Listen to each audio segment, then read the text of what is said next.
Radio Polonia FM. Z nami usłyszysz więcej. I'm called John and I'm interviewing. Okay, I'm Michaelem Czajkowskim. My first question is, how did your father get to England? From Poland. He was in the Polish Air Force at the beginning of the war.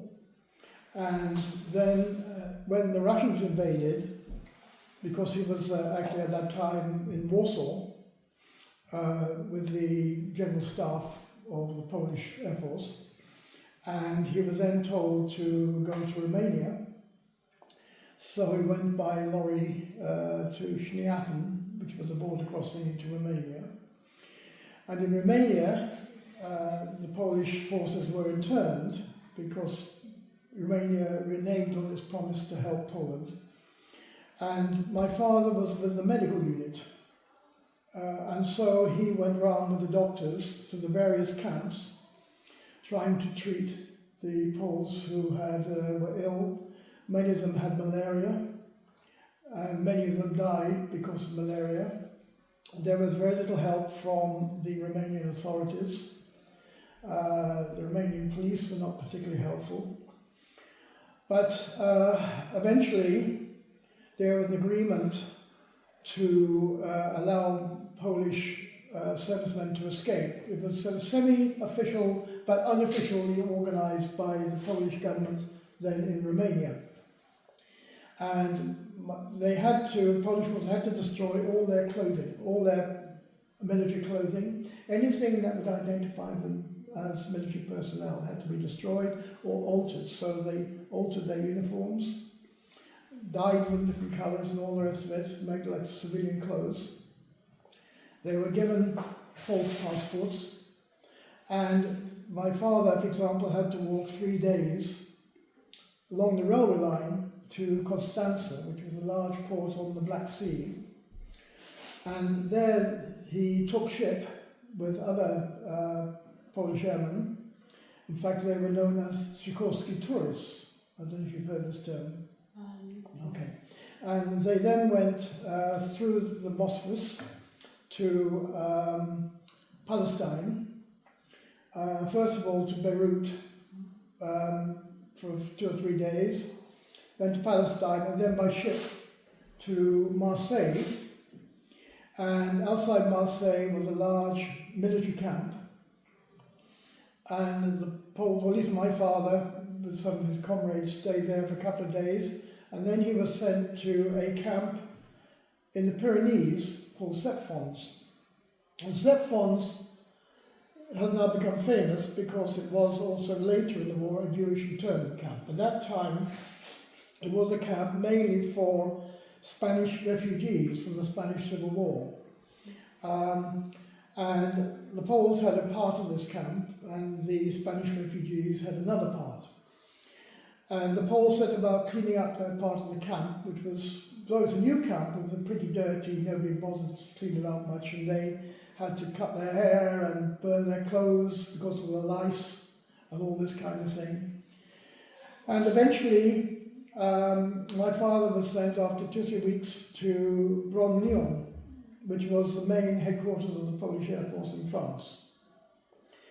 And the Polish government kept badgering or pushing the French government to set up Polish squadrons flying for France, but the French were very slow in doing this, and at the time the Germans invaded in June, they only had 1 real Polish squadron and 2 or 3 flights. But my father was training as an officer cadet, and that never finished. So what happened was when they had to leave because the German advanced, they then went to the coast in the Bay of Biscay, where they took ship for Britain, and he landed at Liverpool. That's how he got to Britain. Yeah. What story which he told you remembered the most? Which story? Yeah. I don't know, I suppose all of them really, and it wasn't a specific story that he told me, because obviously he told me about life back when he was a child, because he was one of the older people coming to Britain. So in fact he was born in 1906. So he remembered the First World War, for example, and he remembered the severe famine that happened at the end of the First World War. Most of Europe was starving because the British were blockading the ports. And he remembered them, for example, they would shoot anything for a meal, including sparrows, because it gave a mouthful of food. You know, people were desperate. My father's father, my grandfather, was a fairly wealthy man, actually, and he had business interests in Berlin as well as in Poland, in the new Polish Republic at the end of the First World War. And my father then went to study, well, he did national service first of all, of course, in the Air Force, and he started to learn to fly in the Air Force, but the trouble was he then had an accident, so he couldn't complete the training to be a pilot. That's why he went into the medical corps. But various stories, I've got snippets really of things that happened in Germany, because he studied afterwards as an architect in Berlin. Not so much really between then and the beginning of the war, really. He didn't, like many of his generation, they didn't really talk much about the war, what they went through, you know. I learned much of it actually from my aunt who lived in Bydgoszcz afterwards. My last question is, back then, did your father celebrate the Polish Independence Day, since it's the Polish Independence Day? No, because there was no Polish school, there was no Polish church or anything like that, so we were fairly cut off in a small village. There were only about 3 Polish families. And at the end of the war, really, there wasn't much celebration of Polish independence by anybody, really.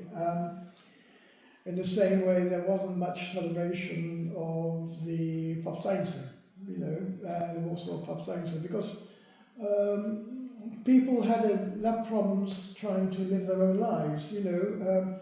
Food, work, everything was very difficult. And so I remember at Christmas, for example, we celebrated Christmas Eve with a tin of sardines. There wasn't anything else, you know. It's difficult to explain. I mean, today everybody celebrates everything, okay, in Poland. But, excuse me, then they didn't, because they just didn't have the resources. At the end of the war, times were extremely difficult. There were no toys for children, for example, or anything like that. Thank you. Okay. Thank you very much. Finished. Everything? Just go?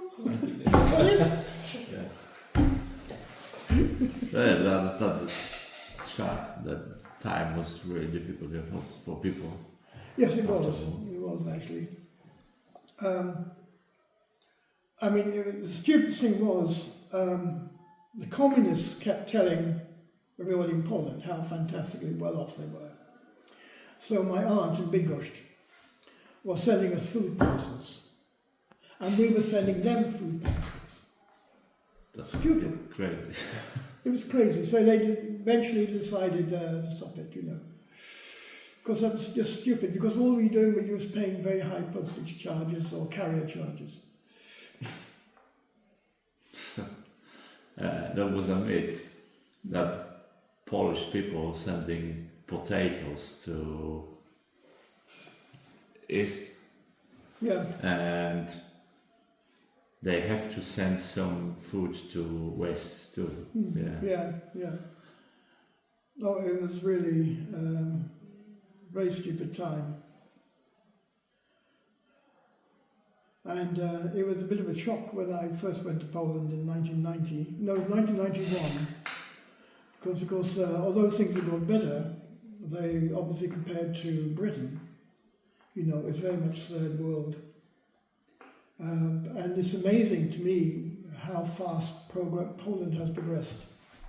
especially since joining the EU, of course. You're expecting that people on the fields, yeah, riding on the horse. Well, they did, Yeah. yes, there were horses were everywhere then still. Yeah. And I remember driving, there was a motorway bypassing Gdańsk because I had family in Gdynia. And I had a big this motorway bypassing Gdańsk, even in those days. And this horse and cart pulled out in front of me. You know, and of course the signs on the motor saying no horses allowed. But sometimes I saw that people they're riding on that street near Doncaster. Yeah. Oh, with horses, yeah. Yeah. Yeah, but not with horses and It's carts. not allowed to, yeah. No, but I mean, certainly I saw a lot of, especially in the North East, you know, Swarovski, what is now called Swarovski Gap, and Missouri, there was a lot of farms still using horses. And one or two even in the area where my father came from, which was just north of Bydgoszcz. I remember horses being used, you know. But it's all changed now. It's a pity. In many ways, I mean, obviously it's good that Poland has progressed. But for tourists to see horses and carts, then that was good. Oh, yeah. But what do you think that war would change in that people's minds? Which war? You know, Second War. It has done what? What would change in people's minds? You know? I know there was a Soviet Union taking that Poland and some countries, and that's medieval. Well, it was a very bad time for Poland. Yeah. And of course the trouble is, you look how people thought of Poland then, you know, frightened of Hitler, and now we have Putin.